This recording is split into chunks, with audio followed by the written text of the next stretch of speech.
Hey YouTube, in this video I'm going to be doing a deck profile on my other Megacolony deck. So this is my budget Megacolony deck. So this is the one that is arguably more fun to play. It's less about controlling what the opponent can do on the field as it is about trying to like speed kill them or deck them out.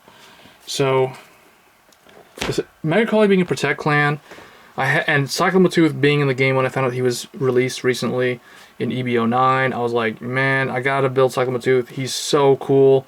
He was the break ride from the clan that stunned the opponent's Vanguard, so they couldn't stand their Vanguard. So they had to, like, basically, if they didn't have a grade 3, they couldn't re-ride. They were doomed, because if you did a stride, the stride unit would be at rest also. So that's pretty hilarious. Cyclomatooth was a little bit intimidating back when he first came out as a break ride. I'm glad he's back though. This is my budget build, so I'm going to show you guys what it's all about. It is all about milling the opponent's stuff and trying to crit kill them as fast as you can with all of your critical pressure and your multiple drive checks. So basically, Cyclomatooth, he's your main reliable Vanguard. You have another Vanguard in here who's also really good. And hilarious when the skill goes off, but he's a little bit inconsistent. So this guy's more consistent. So it's Vanguard or Rigor. When it attacks a Vanguard, counterblast 1, soul blast 1, and he gets 10k power. Then put the top card of your opponent's deck in the drop zone. So he mills the opponent's top card, which is really cool. He's got the like Donzalug effect. And the opponent's drop zone. And then if it's grade 1 or greater, he gains a critical. So basically, anytime he mills a trigger, he won't gain the critical. Anytime he mills anything but the triggers, he gains the critical. So he gets 10k and a crit, and he's milling their deck. So against a clan like, say, Gear Chronicle or Link Joker, or somebody who draws a lot of cards and goes through their deck really, really fast, like even maybe like Shadow Paladin, he can mess them up so bad by milling all their stuff to the drop zone and causing them to be in fear of decking out. Like Genesis is another one that goes through their deck really, really quick. Himiko, you know, Valkyrion, they're all like really, really fast. He excels at this deck, excels at that. And then he also has a break ride effect. When rode upon, if your opponent chooses a card from his or her hand, discards it, and one of your Vanguards gets plus 5,000 power for each of that card's grades. So he has a Nubatama style effect, which is awesome. So yeah, you ride on top of him, they have to discard, because you went -1 to ride, they have to -1 from their hand anyway, and then he gains. If they throw a 3, that's plus 15. If they throw a 2, that's plus 10. So the less shield they want to throw away, the more power he gets. The more shield they throw away, the easier it is for you to swing, and the harder it is for them to block. So I like that a lot. So Cyclomatooth is really the heart and soul of the deck in terms of the reliable grade 3. Now the other grade 3 that we run is True Demonic Rifle Rogue Gunning Colio.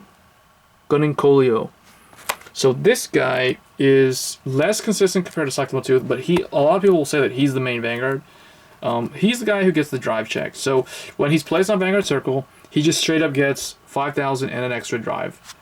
Then he mills the opponent's top card of their deck to the drop zone, and if it's a grade 3 or greater, he gets 10k plus 1 more drive. So that means he will potentially have a quad drive check.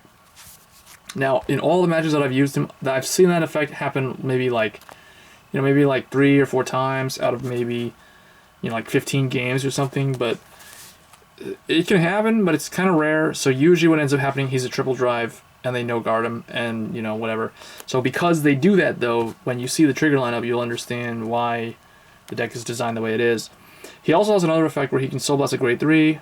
Usually it's going to be another one of him if you previously rode him, or it'll be Cyclomatooth, to put the top card of the opponent's deck into the drop zone. So he mills another card, and the opponent cannot call the same grade as the card from his or her hand to the end of the turn. So basically, if you mill a 1, they can't call a grade 1 from their hand till the end of the turn. If they mill a 0, they can't. That's the best one.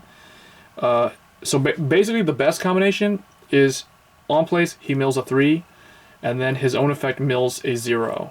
So they can't use a 0 if that happens. But worst case scenario, it happens in the opposite direction, where it's like opposite, where it's like he mills a 0 when he's placed, and then he mills a 3, and they can't call 3. So it's like, whatever. So that's why I say he's the less consistent of the two. But he's still really good. So they both mill, though, and I love that they mill. That's like the new thing that Megacolony does. It's really cool.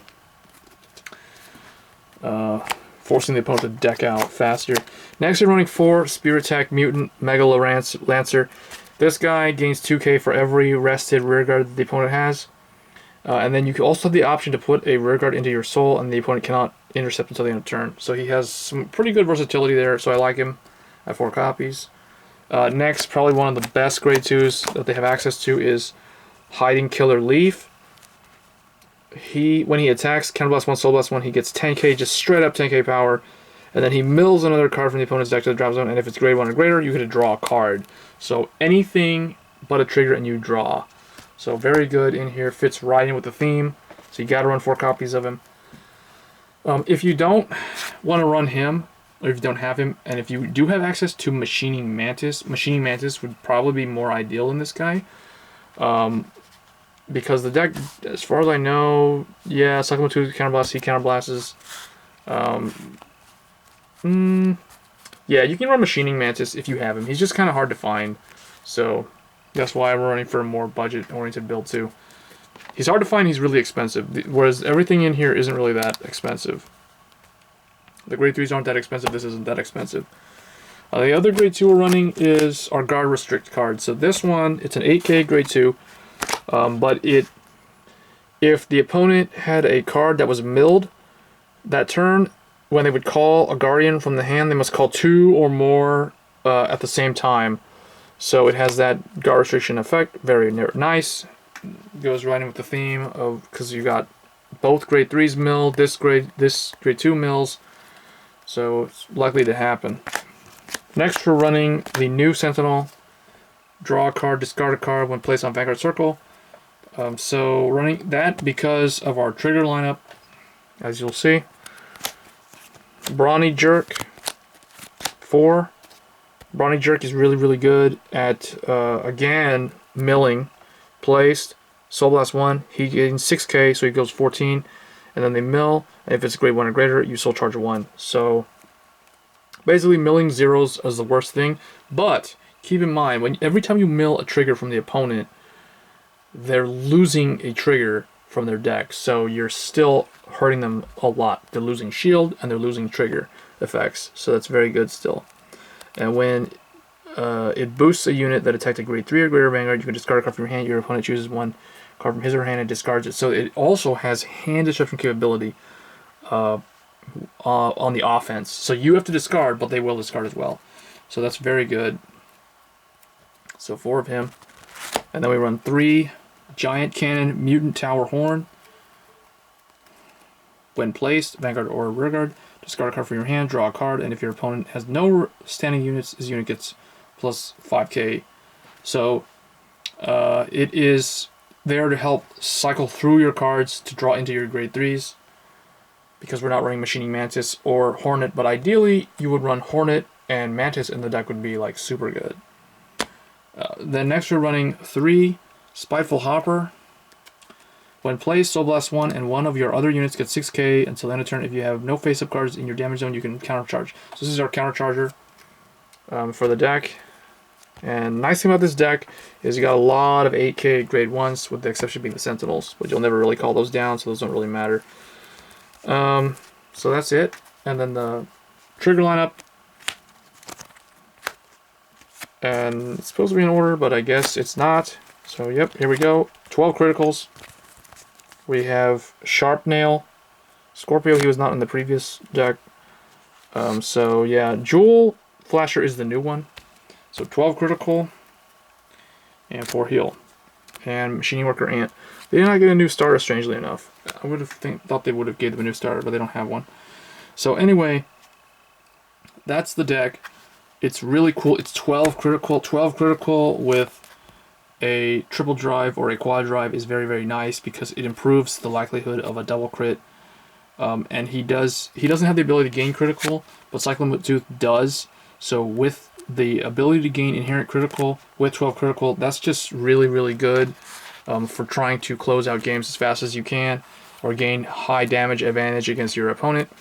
And because you are a Protect clan, you'll usually have a lot of PGs, and the opponent will have a hard time trying to counter you, even though you're giving them a lot of counterblast resources, because you're taking stuff out of their deck faster. So it's a really cool deck. And I wanted to add also, this is one of the few Protect clans that I have found success in using the Protect 2 gift. Not a lot of Protect clans right now dare to even bother using Protect 2. It really is heavily dependent on who your opponent is, though, because you wouldn't use Protect 2 against Narukami or Kagero or someone like that. But against, you know, something like Granblue or, I don't know, what's an Excel clan that you can't really retire? You know, like Gold Paladin or something, for instance. You could use Protect 2 against them, and you would have pretty good success, too, because it would help this thing could then swing at like even like a Force Vanguard without a booster. So just things to keep in mind. This is one of the few decks that really does handle a Protect 2. There's not a whole lot. Maybe Nubatama can handle Protect 2, but let me know in the comments what you think of Megacolony. They're one of that few, the underappreciated clans that always has been given over-the-top skills. And in the right hands, with the right build like this with 12 crit, I feel like you could see the right results. So hope you guys enjoyed the deck profile video, and I will catch you guys in the next one. Thanks.